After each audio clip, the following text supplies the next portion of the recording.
এই ছেলেটাকে তৃষ্ণা তো মধ্যে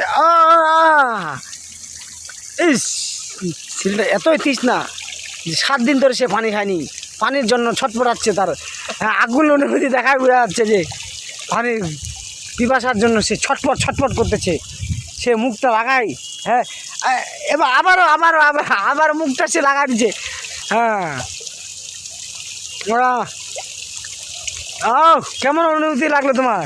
ও মানে কি বলবো, সারাদিন ঘোরাফেরা করার পরে এত পরিমাণ আমার ক্লান্ত। আরে পানিটা আমি যখন দেখলাম তখন আমার কাছে অন্যরকম অনুভূতি মনে হলো। মনে হচ্ছে পানিটা যদি আমার শরীরের ভিতরে না প্রবেশ করে আমার গরমে আমি অতিষ্ঠ হয়ে যাচ্ছিলাম।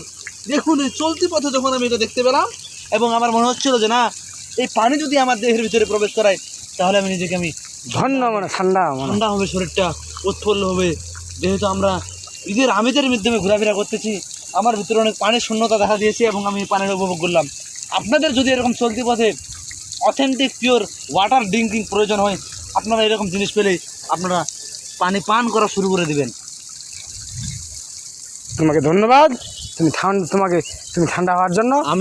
আমি ঠান্ডা, আমি ধন্য এমন পানি পাওয়ার জন্য, সেই সাথে তোমাকেও ধন্য তুমি ভিডিও করার জন্য।